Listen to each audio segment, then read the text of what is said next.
आज हम लोग करेंगे यूनिट 4 एजुकेशनल स्टडीज। यूनिट 4 में universalisation of elementary education. Universalisation of elementary education UEE प्रारंभिक शिक्षा।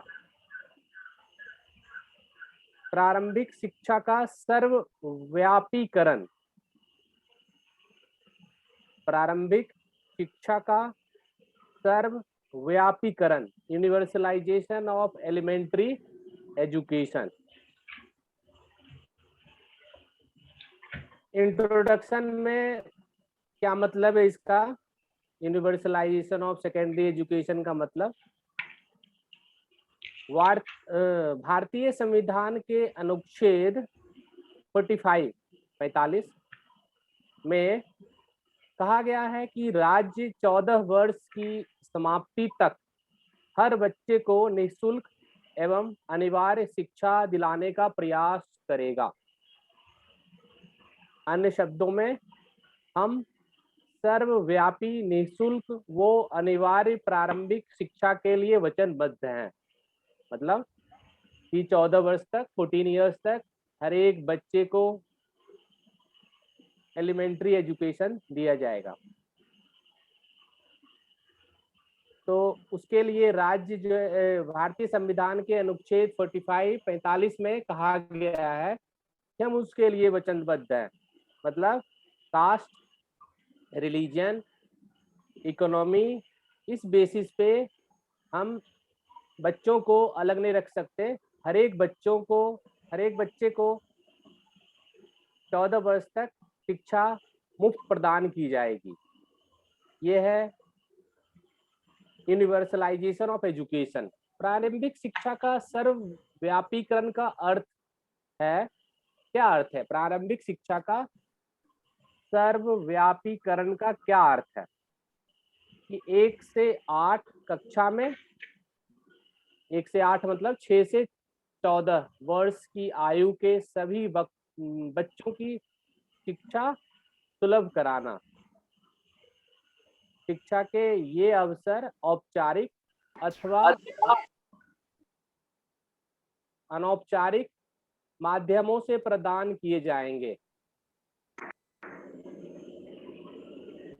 प्रारंभिक शिक्षा का सर्वव्यापीकरण का अर्थ है 1 से 8 कक्षा में, मतलब 6 से 14 वर्ष की आयु के सभी बच्चों की शिक्षा सुलभ कराना। शिक्षा के ये अवसर औपचारिक या अनौपचारिक माध्यमों से प्रदान किए जा सकते हैं। यूईई की संकल्पना। सर्वव्यापीकरण की संकल्पना इस बात का प्रतीक है कि शिक्षा सभी के लिए है, केवल कुछ विशेष के लिए नहीं है। इसका यह भी अर्थ है कि शिक्षा प्रत्येक बच्चे का जन्मसिद्ध अधिकार है। अतः राज्य को जाति, लिंग, धर्म, सामाजिक आर्थिक स्तर और जन्म स्थान के पक्षपात के बिना प्रत्येक बच्चे को प्रारंभिक शिक्षा सुलभ कराने के लिए प्रयास करने चाहिए। तो यूईई, यूनिवर्सलाइजेशन ऑफ एलिमेंट्री एजुकेशन की संकल्पना क्या है कि हर एक बच्चे को, शिक्षा जो है हर एक बच्चे का जन्मसिद्ध अधिकार है। राज्य को जाति, लिंग, धर्म, सामाजिक आर्थिक स्तर के बेसिस पे हम उन्हें डिफरेंशिएट नहीं कर सकते। ये नहीं कह सकते कि आप इस धर्म के हैं, इस जाति के हैं, इस आर्थिक स्तर के हैं तो आपको शिक्षा नहीं दी जाएगी। तो सर्वव्यापीकरण का मतलब है सबको शिक्षा मिलेगी। प्रारंभिक शिक्षा का सर्वव्यापीकरण के चरण कौन कौन से चरण हैं, स्टेप्स? प्रारंभिक शिक्षा का सर्वव्यापीकरण 3 चरणों से होकर गुजरता है। पहला, सर्वव्यापी प्रावधान, यूनिवर्सल प्रोविजन। सर्वव्यापी नामांकन, यूनिवर्सल इनरोलमेंट। सर्वव्यापी धारणशीलता, यूनिवर्सल रिटेंशन। तो 3 स्टेप्स होते हैं, 3 चरणों से होकर प्रारंभिक शिक्षा का सर्वव्यापीकरण होकर गुजरता है। पहला, सर्वव्यापी प्रावधान, यूनिवर्सल प्रोविजन। दूसरा, सर्वव्यापी नामांकन, यूनिवर्सल इनरोलमेंट। तीसरा, सर्वव्यापी धारणशीलता मतलब यूनिवर्सल रिटेंशन। अब तीनों का मतलब जानेंगे क्या है। यूनिवर्सल प्रोविजन का क्या मतलब है? सर्वव्यापीकरण प्रावधान, इसका अर्थ यह है कि प्रारंभिक स्कूल प्रत्येक बच्चे के घर से 1 किलोमीटर की पैदल दूरी पे होनी चाहिए, ताकि 6 से 14 वर्ष की आयु के सभी बच्चों को स्कूल की सुविधा प्रदान की जा सके। यूनिवर्सल प्रोविजन मतलब सर्वव्यापीकरण प्रावधान का क्या मतलब है? इसका अर्थ यह है कि प्रारंभिक स्कूल जो है प्रत्येक बच्चे के घर से 1 किलोमीटर के पैदल दूरी पे होनी चाहिए, जिससे कि 6 से 14 साल के बच्चे स्कूल की सुविधा सभी बच्चों को स्कूल की सुविधा प्रदान की जा सके। ये यूनिवर्सल प्रोविजन का मतलब हुआ कि 6 से 14 साल के बच्चों के घर से 1 किलोमीटर के डिस्टेंस पे स्कूल होना चाहिए, जिससे कि बच्चे आसानी से स्कूल जा सके। अगला स्टेप है सर्वव्यापी नामांकन, यूनिवर्सल एनरोलमेंट। इसका अर्थ यह है कि 6 वर्ष की आयु के प्रत्येक बच्चे का पंजीकरण प्राथमिक स्कूल की कक्षा 1 में किया जाएगा। इसका यह भी अर्थ है कि प्राथमिक स्कूल में 6 वर्ष की आयु के हर बच्चे का नामांकन अनिवार्य है। यूनिवर्सल एनरोलमेंट का मतलब 6 वर्ष के हर एक बच्चे का फर्स्ट क्लास में एडमिशन कंपलसरी है। यह है यूनिवर्सल एनरोलमेंट। सबका रजिस्ट्रेशन होगा, हर एक बच्चे जो 6 साल के होंगे सबका पहली कक्षा में रजिस्ट्रेशन होगा। अगला स्टेप है यूनिवर्सलाइजेशन ऑफ एलिमेंट्री एजुकेशन का लास्ट स्टेप है यूनिवर्सल रिटेंशन। इसका अर्थ यह है कि कक्षा 1 में दाखिल प्रत्येक छात्र 8वीं कक्षा तक पढ़ाई पूरी कर सकेगा। यह आवश्यक है कि बच्चों को उचित ढंग से समझाया जाए और उनका दिशा निर्देशन किया जाए, ताकि वे 8वीं कक्षा पूरी होने से पूर्व पढ़ाई अधूरी न छोड़े। मतलब यूनिवर्सल रिटेंशन, तो जिनका एडमिशन हो गया पहली कक्षा में 6 साल के बच्चों को, उसको 8वीं कक्षा तक पढ़ना जरूरी हो, ऐसा उनको मार्गदर्शन किया जाएगा, दिशा निर्देश दिया जाएगा या मोटिवेशन दी जाएगी, उनके पेरेंट्स को मोटिवेट किया जाएगा, जिससे कि 8वीं कक्षा की पढ़ाई के पहले वो अपनी पढ़ाई खत्म न करें। इसको कहा जाएगा यूनिवर्सल रिटेंशन, कि जिनका एनरोलमेंट हुआ है उसको रिटेन करना है, मतलब उनको स्कूल में रखना है 8वीं कक्षा तक। प्रारंभिक शिक्षा का सर्वव्यापीकरण 2 प्रक्रियाओं को दर्शाता है। पहला, अभिवृद्धि एक्सेस, दूसरा समृद्धि सक्सेस। प्रारंभिक शिक्षा का सर्वव्यापीकरण 2 प्रक्रियाओं को दर्शाता है। पहला अभिवृद्धि एक्सेस, दूसरा समृद्धि मतलब सक्सेस। दोनों को देखते हैं क्या मतलब है एक्सेस और सक्सेस का। अभिवृद्धि और समृद्धि का क्या मतलब है? पहला है अभिवृद्धि एक्सेस। इसका तात्पर्य यह है कि 6 से 14 साल के आयु के बच्चों के लिए प्राथमिक स्कूलों और सर्वव्यापी नामांकन का सर्वव्यापी प्रावधान। 6 से 14 वर्ष की आयु के सभी बच्चों के लिए प्राथमिक स्कूलों में प्रवेश का द्वार खुला है। उनके साथ लिंग, धर्म, जाति, स्थान या सामाजिक आर्थिक स्तर के आधार पर कोई पक्षपात नहीं होना चाहिए। अभिवृद्धि का मतलब है कि 6 से 14 वर्ष के आयु वर्ग के बच्चों के लिए प्राथमिक स्कूलों और सर्वव्यापी नामांकन का सर्वव्यापी प्रावधान। 6 से 14 वर्ष की आयु के सभी बच्चों के लिए प्राथमिक स्कूलों में प्रवेश का द्वार खुला है। इसके साथ उनके साथ लिंग, धर्म, जाति, स्थान या सामाजिक आर्थिक स्तर के आधार पर कोई पक्षपात नहीं होना चाहिए। ये एक्सेस का मतलब हुआ। सबको 6 से 14 साल के जो सारे बच्चे हैं सबको एजुकेशन एक्सेस हो, ये इसका मतलब हुआ। समृद्धि मतलब सक्सेस। स्कूलों में प्रवेश के साथ साथ हमें स्कूलों में पर्याप्त प्रावधान भी करने होंगे ताकि बच्चे प्राथमिक शिक्षा पाकर सफलता का अनुभव प्राप्त कर सकें। प्राथमिक शिक्षा के सफल संपादन के लिए प्रत्येक स्कूल में पर्याप्त संख्या में प्रशिक्षित शिक्षकों, गुणात्मक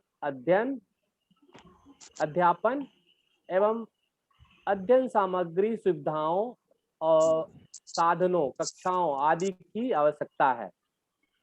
समृद्धि से यहाँ अभिप्राय अधिगम के न्यूनतम स्तर MLL को हासिल करने से है, जिसका अर्थ है कि अधिकांश छात्र अधिक से अधिक सुयोग्यता अर्जित कर सके। मतलब समृद्धि का मतलब अगर बच्चे का एनरोलमेंट हो जाए स्कूल में, 6 से 14 साल के बच्चे, सर एक बच्चों का एनरोलमेंट हो जाए और अगर हमारे पास उचित व्यवस्था नहीं है, ना तो शिक्षक की व्यवस्था है, ना तो क्लासरूम की व्यवस्था है, तो क्या होगा? ये बच्चे छोड़ के चले जाएंगे स्कूल। उनमें डेवलपमेंट अगर नहीं होगा, अगर वो सोचेंगे कि स्कूल में जाके समय की बर्बादी होती है, तो वो स्कूल नहीं जाएंगे। हम ऐसी व्यवस्था हमें करनी चाहिए कि 6 से 14 साल के जो बच्चे जिनको हम एलिमेंट्री एजुकेशन प्रोवाइड कर रहे हैं, उनके लिए पर्याप्त सुविधा अवेलेबल हो। तो वो सुविधा क्या? मिनिमम तो प्रशिक्षित शिक्षकों की जरूरत है, अध्ययन सामग्री की जरूरत है, कक्षाओं की जरूरत है। ये सब होना चाहिए, तभी बच्चे स्कूल में टिक पाएंगे। प्रारंभिक शिक्षा का सर्वव्यापीकरण का महत्व, क्या महत्व है? यूनिवर्सलाइजेशन ऑफ एलिमेंट्री एजुकेशन का महत्व क्या है, इंपॉर्टेंस क्या है? पहला, निर्धनता का उन्मूलन। दूसरा, आर्थिक प्रगति को बढ़ावा। तीसरा, जनसंख्या वृद्धि दर का प्रबंधन। फोर्थ, एक स्वच्छ एवं स्वस्थ वातावरण का निर्माण।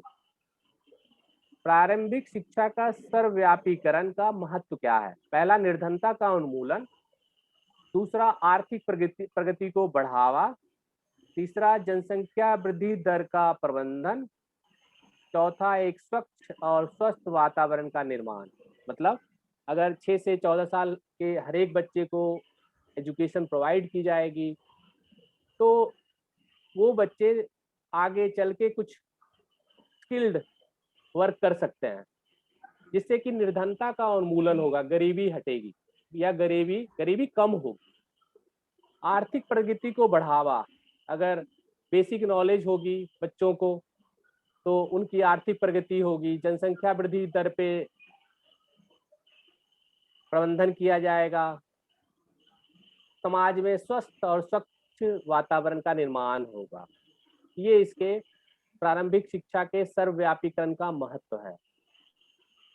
प्रारंभिक शिक्षा का सर्वव्यापीकरण के इसी महत्व को देखते हुए केंद्र सरकार ने शिक्षा का अधिकार बिल 2009 आरटीई सुना होगा, राइट ऑफ एजुकेशन, पारित किया। इसे 1 अप्रैल 2010 मतलब 2010 को पूरे भारत में लागू कर दिया है। प्रारंभिक शिक्षा का सर्वव्यापीकरण के इसी महत्व को देखते हुए केंद्र सरकार ने शिक्षा का अधिकार बिल 2009 आरटीई पारित किया है। इसे 1 अप्रैल 2010 को पूरे भारत में लागू कर दिया गया है। प्रारंभिक शिक्षा के सर्वव्यापीकरण की समस्याएं, क्या प्रॉब्लम है यूनिवर्सलाइजेशन ऑफ सेकेंडरी एजुकेशन की,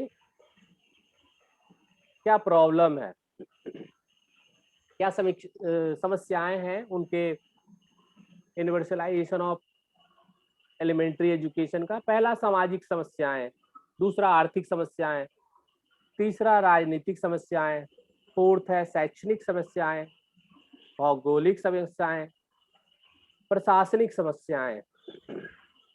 एक एक को हम लोग डिटेल से देखेंगे क्या क्या समस्याएं हैं। प्रॉब्लम है universalization of secondary primary education, तो उसके लिए क्या क्या समस्याएं हैं। पहला है सामाजिक समस्या, अभिभावकों की उदासीनता। शिक्षा के प्रति अभिभावकों का रूढ़िवादी दृष्टिकोण, अत्यधिक आबादी, कन्याओं का अल्प आयु में विवाह, ये सामाजिक समस्याएं हैं। अभिभावकों की उदासीनता मतलब कि पेरेंट्स जो है वो बच्चों को पढ़ाना नहीं चाहते। उसका क्या रीजन है कि उनके घर में खाने के लिए नहीं है, तो अपने बच्चों को अगर पढ़ने के लिए भेज देंगे तो उनके काम में हाथ बटाने वाला कोई नहीं बचेगा। इसलिए अभिभावक जो पेरेंट्स हैं वो चाहते हैं कि बच्चे जो है उनके काम में मदद करें, जिससे कि 2 रुपए कमाए, जिससे कि खाने को मिले सब, हर एक बच्चे को। तो अभिभावकों की उदासीनता इसलिए होती है क्योंकि वो गरीब होते हैं। तो शिक्षा के प्रति अभिभावकों का रूढ़िवादी दृष्टिकोण, को एजुकेशन मतलब लड़के लड़कियां साथ पढ़ेंगे, तो पेरेंट्स नहीं चाहते कि अपनी लड़कियों को ऐसे क्लास में भेजे जहाँ लड़के भी पढ़े। उनका जो रूढ़िवादी दृष्टिकोण है, पुराने जमाने का जो दृष्टिकोण है, वो एक प्रॉब्लम क्रिएट करता है। तो ये दूसरी समस्या होगी। दूसरी सामाजिक समस्या, अत्यधिक आबादी, इतनी ज्यादा आबादी है कि हर एक बच्चे के लिए हमारे पास रिसोर्सेज अवेलेबल नहीं है। कन्याओं का अल्पायु में विवाह, लड़कियों का जो है कम उम्र में शादी कर दी जाती है, ये भी एक सामाजिक समस्या है यूनिवर्सलाइजेशन ऑफ एलिमेंट्री एजुकेशन का। दूसरा आर्थिक समस्या है, अभिभावकों की निर्धनता। हाँ, ये दूसरे सामाजिक समस्या और आर्थिक समस्या एक दूसरे से जुड़ी हुई है कि अभिभावकों की निर्धनता, बच्चों का अल्प पोषण। तीसरा है बजट में अपर्याप्त वित्तीय प्रावधान, अभिभावकों की निर्धनता, इसके बारे में हम लोगों ने डिस्कस कर लिया था इसमें कि गरीब अभिभावक जो है चाहते हैं कि बच्चे मदद करें उनके काम में, जिससे कि कुछ पैसे कमाएं। तो ये अभिभावकों की निर्धनता है। बच्चों का अल्प पोषण, खाने को नहीं मिलेगा तो पढ़ेंगे कैसे, ये भी हो गया। बच्चे गरीब होते हैं, उनके अभिभावक गरीब होते हैं, तो उनको खाना नहीं मिलेगा तो वो पढ़ाई कैसे करेंगे, तो ये हो गया बच्चों का अल्प पोषण। तीसरा, बजट में अपर्याप्त वित्तीय प्रावधान, मतलब सरकार के पास इतने पैसे नहीं है जो कि हर एक बच्चे को एजुकेशन, एलिमेंट्री एजुकेशन प्रोवाइड करने के लिए हमारे पास रिसोर्सेज अवेलेबल नहीं है। वही है बजट में अपर्याप्त वित्तीय प्रावधान। तो ये 3 हो गए आर्थिक समस्याएं, अभिभावकों की निर्धनता, बच्चों का अल्प पोषण, बजट में अपर्याप्त वित्तीय प्रावधान। अब है राजनीतिक समस्याएं। राजनीतिक समस्याएं, पहला प्राथमिक शिक्षा के प्रति निम्न प्राथमिकता, दूसरा स्थानीय निकायों की आपसी कलह, तीसरा स्थानीय राजनीतिज्ञों के निहित स्वार्थ। ये तो पॉलिटिक्स की बात हो गई, इसके बारे में सब जानते हैं कि हमारे समाज में, इंडिया में पॉलिटिक्स सबसे ज़्यादा इम्पोर्टेंट होता है और सबसे ज़्यादा इफेक्ट हमारे लाइफ पे उसका पड़ता है। तो ऐसी समस्याएं जो है वो छोटे बच्चे जो प्राथमिक शिक्षा है उस पर कम ध्यान दिया जाता है, क्योंकि वो वोट बैंक नहीं होते। 18 साल वाले जो होते हैं वोट बैंक होते हैं, 18 ईयर्स वाले वही वोट कर सकते हैं। तो ये हो गई उनकी उदासीनता उनके पढ़ाई के प्रति। दूसरा, स्थानीय निकायों की आपसी कलह।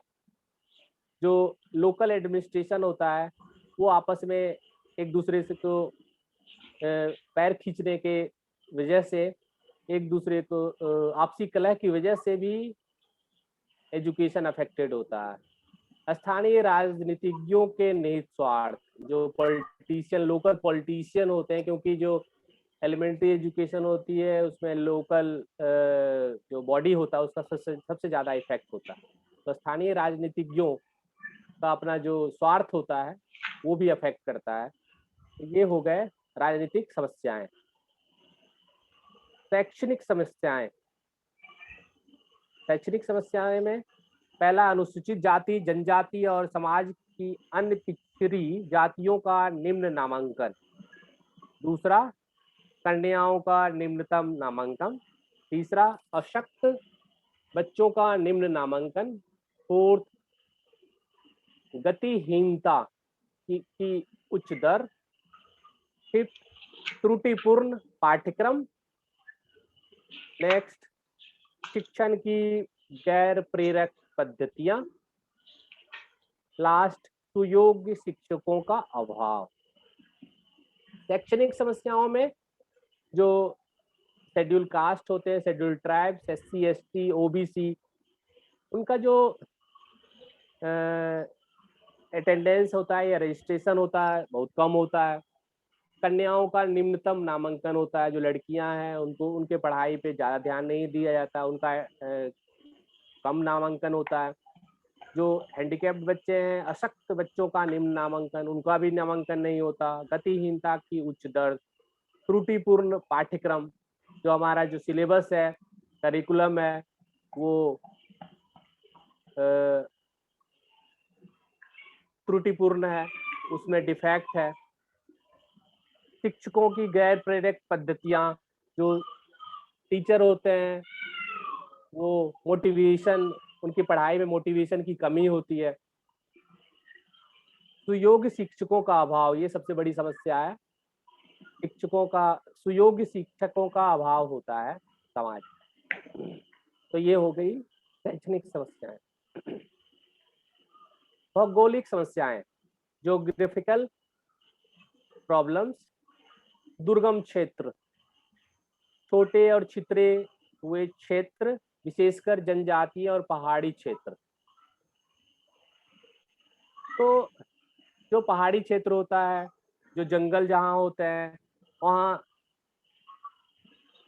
बच्चों को स्कूल जाना, स्कूल से आना एक बहुत मुश्किल काम है। तो ये भौगोलिक समस्याएं हो गई। प्रशासनिक समस्याएं, शैक्षणिक अवसरों की असमानता, महिला शिक्षकों का अभाव, अनिवार्य शिक्षा को लागू करने में नाकामयाबी, उपयुक्त प्रवेश नीति का अभाव, अपर्याप्त एवं अनाकर्षक स्कूली इमारतें, बड़ी संख्या में अपूर्ण प्राइमरी विद्यालयों की मौजूदगी। प्रशासनिक समस्याएं हो गई। महिला शिक्षकों का अभाव, लड़कियां जो है पसंद करती हैं कि, या ऐसे कर सकते हैं कि हर एक बच्चा जो है फीमेल टीचर्स के साथ ज्यादा कंफर्टेबल होता है। तो महिला शिक्षकों का अभाव भी एलिमेंट्री एजुकेशन के यूनिवर्सलाइजेशन में एक बहुत बड़ा फैक्टर है। तो महिला शिक्षकों का अभाव, अपर्याप्त एवं अनाकर्षक स्कूली इमारतें, जो स्कूल की बिल्डिंग, सरकारी स्कूल की बिल्डिंग आपने देखी होगी और एक प्राइवेट स्कूल की बिल्डिंग देखी होगी, कभी DPS में जाके देखिए, दिल्ली पब्लिक स्कूल में देखिए, DPS में, या आप शहर में रहते हैं तो अपने पास अपने आसपास के किसी प्राइवेट स्कूल को जाके देखिए, इतना आकर्षक बनाया जाता है बिल्डिंग को, इतनी पेंटिंग और या उनकी बिल्डिंग इतनी अच्छी होती है कि हमें भी मन करता है कि एक बार जाके उसमें पढ़ लें। लेकिन जो एक बार गवर्नमेंट बिल्डिंग को, गवर्नमेंट स्कूल को जाके देखिए, वो उनका वही डल पेंटिंग, डल बिल्डिंग, इसकी वजह से जो है बच्चे जो है वो चाहते हैं कि जो सरकारी स्कूल में नहीं जाएं। तो यही है, अनाकर्षक स्कूली इमारतें, स्कूल की इमारतें ऐसी होनी चाहिए कि बच्चों को का भी मन हो कि एक बार जाके अच्छे से पढ़ें, वैसी बिल्डिंग होनी चाहिए। ये भी एक समस्या है। बड़ी संख्या में अपूर्ण प्राइमरी विद्यालयों की मौजूदगी, बहुत सारे स्कूल जो हैं प्राइमरी स्कूल जो कि जिनका बिल्डिंग जो है अभी पूरा नहीं हुआ, अधूरी बिल्डिंग बनी हुई है, तो वो भी एक समस्या है यूनिवर्सलाइजेशन ऑफ एलिमेंट्री एजुकेशन में। तो ये सारी बातें थी यूनिवर्सलाइजेशन ऑफ एलिमेंट्री एजुकेशन के बारे में, जिसके बारे में हम लोगों ने पहले क्या इसका मतलब है, फिर इसका एडवांटेज, इसके इम्प्लीमेंटेशन में क्या क्या समस्याएं हैं वो देखी। तो आज इतना ही रखते हैं। अब डॉक्टर कापरी सर कुछ क्वेश्चन पूछेंगे। हाँ जी सर। बस ठीक है, अब जो बहुत है आज के लिए, इतना बहुत है। ठीक है जी सर, थैंक यू सर। ठीक है, वेलकम सर। बच्चे सारे आ ही गए थे लगभग, जो जो आने वाले थे। हाँ हाँ जी सर। उषा समझ में आया? उषा गायब है। रश्मि समझ में आया? Yes sir. ममता आपकी समझ में आया? Yes sir. Good afternoon sir. Good afternoon. वैसे भी इम्पोर्टेंट है आपके नेट एग्जाम और भी एग्जामिनेशन होते हैं, वो हर जगह जो है यूनिवर्सलाइजेशन ऑफ एलिमेंट्री एजुकेशन हर जगह आता है। हाँ, इसलिए कर लेना अच्छी तरह से। बहुत अच्छी तरह दिया, बहुत अच्छी तरह से। ओके बेटा, thank you sir, thank you very much. Bye sir. Bye thank you sir. Sir. Okay, happy Sunday, सभी का दिन मंगलमय हो।